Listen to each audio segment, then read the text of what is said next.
Hello everyone, it's Zeno here, and I just woke up.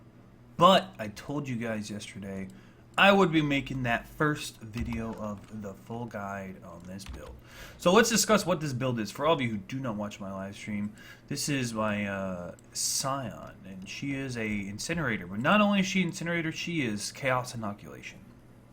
For all of you guys who are new out there that don't speak PoE yet, CI, Chaos Inoculation, what this means is we picked up this node right here in the tree, and my maximum life becomes 1, however I'm becoming immune to chaos damage. What it excuse me, what it doesn't tell you is, despite the fact that your HP becomes 1, you still pretend as if your HP is what it was as if you were not CI. So you still get your 12 life per level. You know, you still get HP from nodes like this and things like that. Despite not picking up a lot of HP nodes on the tree, as you should in a CI, you become more susceptible to freeze, chill, stun, shock, whatever the heck is based off of life pool. The duration of freeze is determined off of your maximum life. The chance to be stunned is based off of your maximum life. Things like that. What's the benefit of going CI other than having Chaos immunity? There's a couple other benefits. Because I'm immune to Chaos, I can use things like Blood Rage. Blood Rage is usually a percentage-based degen that goes against your life as Chaos damage. So obviously I don't have that much life, but I'm also immune to chaos damage. So in the event of me taking damage, which I won't, it would be based off of my HP. This also means for a low life build, if they have a very low health pool, they have a lot of ES, it's based off of their HP rather than their ES. I'm completely immune to chaos damage. As a caster though, what does Blood Rage do for you? Well, Blood Rage normally provides you frenzy charges on kill and attack speed when on low life, as well as physical attack leech. The physical attack leech does nothing. Frenzy charges provide 5% attack speed and cast speed, so that's what they do for me. I get 3 frenzy charges, I get 15% total cast speed. So that's the only real benefit of Blood Rage. I did level it up because I had the dex, and 25 seconds to not ever remember to put this thing on is great. Whenever you kill something, the Blood Rage refreshes, so chances are I'm going to kill something once every 25 seconds. It's pretty awesome. Now, normally, a CI build cannot pick up the other node that's similar, is Eldritch Battery, something that also bases off of your ES. In this case, as a caster, it's very hard to sustain your mana without Eldritch Battery. You have to do a lot of gimmicks, or you have to invest extra into mana regeneration. You have to find a way around it. Well, usually, once you get Eldritch Battery, it's just pretty much a win in terms of managing your mana. You know, you can just keep leveling up your Arctic Armor, not have to really think about it. Get a little bit of mana regen on gear, but considering how percentage-based mana regeneration is based off of your maximum mana pool, as CI, right now I have 1,111, and because of that, it's my regeneration is a big whopping 120 with clarity as well. My clarity is stopped leveled at level 13 at the moment, and if I want to keep leveling it up, I have to invest into more mana. Now, Incinerate, the way how Incinerate works is it's a very, let's see, my mana cost is 8. Incinerate is one of the few spells that cost barely any mana, and so to take advantage of that, in a 5-link, my mana cost is pretty cheap, and to further take advantage of that, because I'm CI and I don't have a ton of mana regen, I picked up these things called Elrion Jewelry. Elrion is a master. You guys may know him, the guy with the cool-ass totems that you gotta help out and defend. That badass right there. Yeah, and he sells jewelry at level 4. When he is level 4, he will start selling jewelry once a day. That gives you minus mana cost, and it's freaking awesome. Minus mana cost of skills can only be rolled on his thing. The rings will always be level 59, or maybe the highest they could be is item level 59. I can't say they'll always be 59. And with a little bit of luck, you could start crafting. That's what I did here. The ring you're looking at right now is actually my worst ring, or my worst piece of the 3 slots of jewelry that he could sell. Necks and rings. 2 rings, 1 neck. So this guy's got intellect, a decent amount of intellect. So 33 int, you know, it gives you mana, but what it does here is every 2% intellect, gives you every 5 intellect gives you 1% energy shield. So every 10 is is 2. The reason why I say that is because you pick up a lot of these little int nodes, and usually you're like, 10 in again if you're playing a caster. Not when you're CI. These are good stuff, man. That's life you're picking up. It's like you're picking up strength in a freaking life-based build, but better because it's actually scalable. I mean, 2% ES for every 10 int is freaking rad. So this ring is actually giving me 6% ES, plus the 13% I crafted on there. It's also got mana regeneration, minus mana cost of skills, and flat ES. The highest flat ES you can get is upwards to like 40-something. Energy shield is 20% for a ring. Neck is something like 25 or 26. I don't remember the exact number. But the only way you can get percent ES in a ring is by going with the int route and crafting. And so crafting it on here was a must. This ring still needs to be divine, 13% and minus 6. I'm not super happy about. A divine orb can change the roles of the bracket of they're in. So for instance, the minus mana cost is 4 to 8. The energy shield percent is 5 to freaking 10. But the flat ES is only 21 to 23. So I could re-roll this constantly until I get the desired results, like this one. This one is, honest to God, I cannot be any happier about it. We got 51% mana regen, minus 8, that's perfect. 21 int, it's 21 to 25, so that's the lowest end. Who gives a crap? 23 ES, that's perfect, and the big whopping 20% max ES is perfect. So this is something you will not re-roll.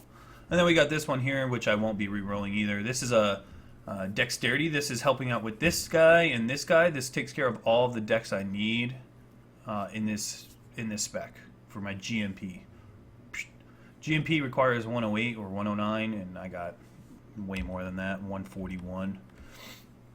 All right, so the dex here and the dex here were good, and it also allows me to level up my blood rage. Well, almost 142 I need. Can't talk. 7% increased cast speed is perfect as well. There's only one tier of cast speed on a ring, 5 to 7. Minus 8, as you know, is perfect. 23 in ES is perfect, and 17% is 3 off of perfect. This is another really well rolled thing. But it takes 2 exalts alone to put multiple crafted mods, and 1 exalt alone to go ahead and get the percent ES. 3 chaos just to get the energy shield. And then what it costs me to buy the damn thing, plus intellect. I mean, these are all about 3.5 exalt crafts before divining it. I had to divine this guy twice. I divined this guy once. I didn't divine this one at all. I landed at 20% right away. So, all in all, this cost me about 10.5 exalts to craft these. So, and there's no fluctuation on that. I mean, straight up, it cost exalts at the damn Mastercraft to even apply these on here. So if you are not Mr. Moneybags, or you don't know how to make your gear, or sell your gear for that matter, don't play this build. But if you want to try, more power to you. I totally recommend it. It's fun. Alright, let's take a look at my helmet. My helmet's 321 ES, and this guy has a unique mod that most people don't know about. With the addition to Leo, the PvP master, who I have yet to even touch, he's got some really, really cool master crafts. What he offers is stun avoidance, chill and freeze avoidance, shock avoidance, ignite avoidance. You get the gist. It's pretty absurd, and the helmet suffix happens to be avoid being stunned. Like I said, there are problems with stun associated with CI. So with this node and these 3 nodes, I have like a 14% chance to be stunned. That's it. Unless, depending on mob's stun threshold, things like that, Warlord's Mark, we could go down that rabbit hole all we want. But an everyday plain Jane mob has a 14% chance to stun me. You get a default 50% no matter what for having at least 1 energy shield active. G. And then this is then multiplicative, as well as the base stun avoidance on my helmet. So, screw Eye of Chayula. That's your TLDR. Screw that stupid neck. It's a waste of time. Yeah, once in a while it gets done. Not very often. I've showed it multiple times on my live stream. I do not get stunned very often, and this is a great, great new mod. CI's been getting these little quality of lives along, along these patches. And would I say it's broken? Would I say it's OP? No. Would I say it's solid? Yes. I don't think it needs a nerf. I don't think it needs a buff. Like, CI is just good. Let's talk about my immunity to freeze here. We got my Granite Flask as well as my Sapphire Flask for my immunity to freeze. This has charge recovery, so that way I can always get my charges back quicker. And this guy's just got extra charges. 11's not the best, but hey, whatever. The reason why I'm running 2 of these is with the changes to flasks, you become immune during the duration. Baubles increase the duration of these flasks. So I got 4.8 seconds of chill and freeze immunity, and then I got 4.2. I can alternate between the 2 of these if I'm fighting like Sea Witches, or if I'm fighting like Asphyxia, that crazy stupid mob with the Cold Snap and the Arctic Breath, and the Ice Nova mob she spawns. Like, once in a blue moon I'll get frozen if a mob has like extra damage as cold and I'm not paying attention. But for the most part, I can roll freeze right off the board. Oh, this also works on the stupid little ice shots the statues put on you, the Ice Nova effect on the ground from a shrine or a box. It works on Cult of the Elements, the little passive frost they have around them, as well as you can remove the shock from them as well.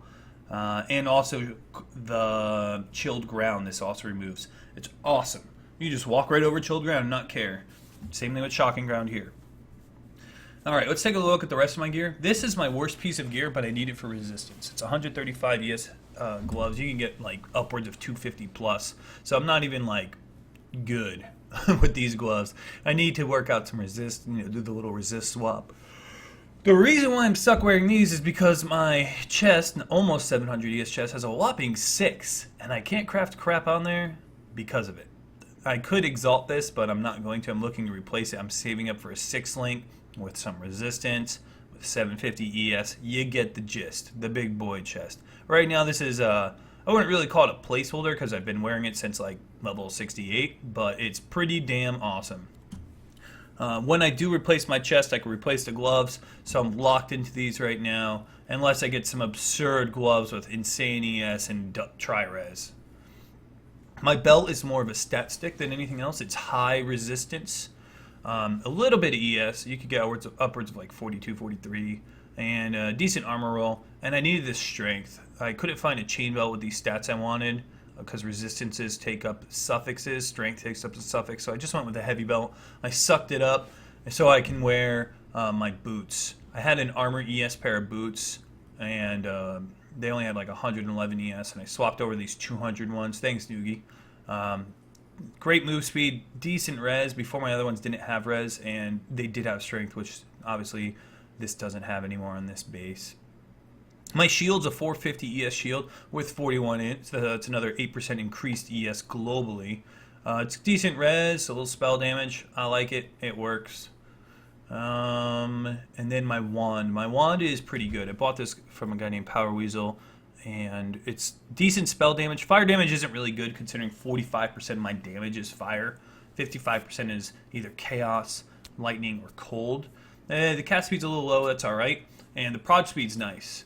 Projectile speed on a wand is awesome. So I'm probably going to upgrade this with just more spell damage, more cast speed, more prod speed, and then an intellect roll would be ideal.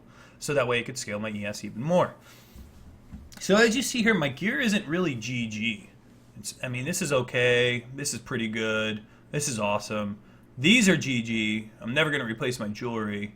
This is pretty good. But like, there's no like 450 ES helmet, 600 ES shield, 270 ES gloves. How the hell did I get 13,662 while still being able to do over 60k DPS? I think I'm at like 63 right now. I don't know. I don't know the exact number, but I got a lot of damage. How was I able to do that? Well, the real answer is I'm not crit. Incinerate doesn't go crit. It cannot crit unless you have some stupid shrine or assassin's mark. I mean, there's like pretty much no way to make Incinerate crit effectively. And because of that, an average CI build, CI Reeve, you go crit. CI Freezing Pulse, you go crit.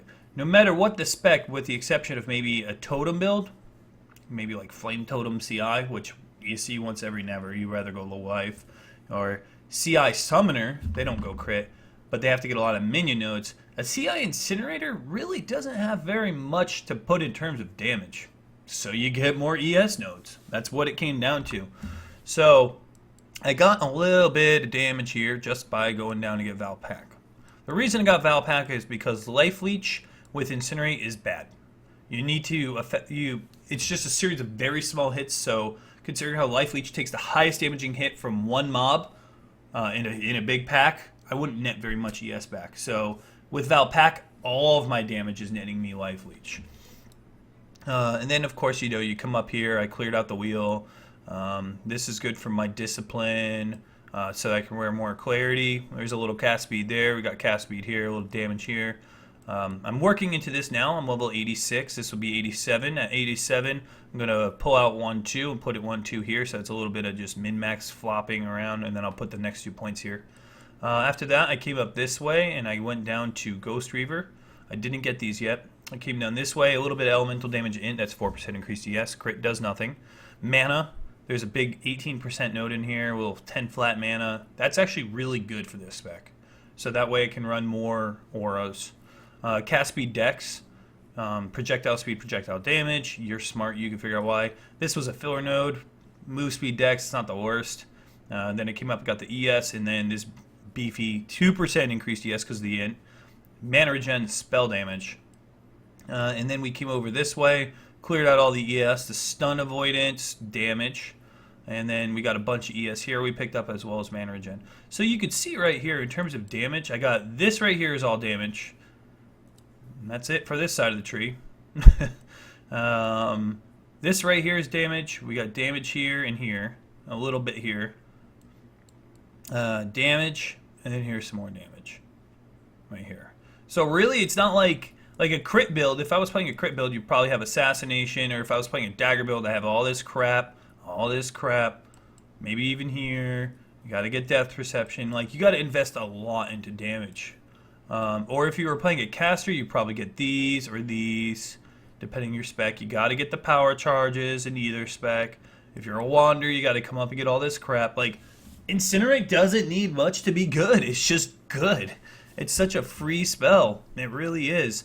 And because of that, I just over-invested into ES, and I'm tanky as hell.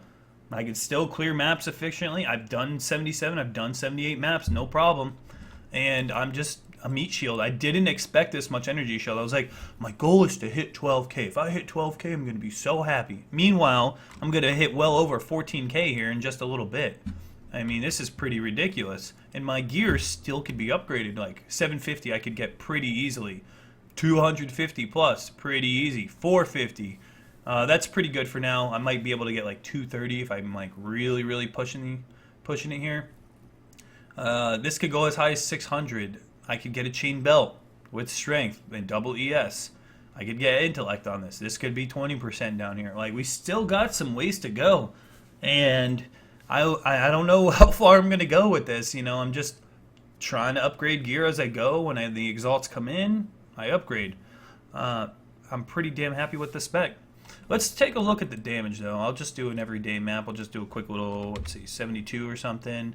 Torture Chamber. The only thing cool about Torture Chamber is nothing. I'll do a little waste pool. I'm not going to do the whole map here. I'm just going to show you guys that the damage is more than fine. Pack size, variety. This is just to gauge your damage. At level 86, you could still run 72, 73, 74, no problem. I have all the 76 pluses, and I'm going to be running those on stream. But I just want to show the average player, if they were in this level and they wanted to run this, they totally could. No problem. But as you see right here... Oh, I just got froze. You gotta make sure you got that freeze immunity. But, I mean, no problem on the damage. Clear speed is what you make it. I'm sorry this isn't a White Gorge map, but we're just going to do this for now. A little bit of a stab there. Alright, here you go. Here's a little boss type mob. Once I'm in the final stages, just melt him.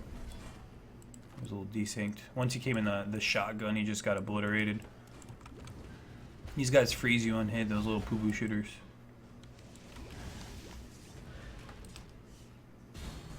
As you see, the damage is fine, and I could just tank everything. I am using Val Discipline, Arctic Armor, and what's the other one? Another green gem. Blood Rage with increased duration. So my Blood Rage lasts a long time. My Arctic Armor's Trail lasts a while, so that way it's just more survivability. My Arctic Armor is only level 11 at the moment. If I hit around level 90-ish, I'll be getting more mana regen nodes, but right now my focus is just to get more ES. Why the fuck not? I mean, with this much ES, it's pretty hard for me to die. I could stand the Flame Blast, dude. The Flame Blast beyond bosses, all day. I could just stand in those damn Flame Blasts and not even care. I fought Abexoth yesterday. Yeah, I lowered him maybe to like down 25%. He didn't do much damage to me during my Val Discipline. He kind of started hurting after that. I was like, you know what? Screw it. It's not worth it. Could I take him? Maybe. I don't know. I would really have to see. But I was able to like tank him for a little bit. In a group, I would be the frontline tank, no problem. I wouldn't even care if doing it. I can just sit there and eat every bit of shit that comes my way. Like, seriously, like, it's pretty bad because it's encouraging me when I go to play a life spec to just tank everything. It really is. Like, honest to God, I don't have to move. Like, for any leapers come, I don't care.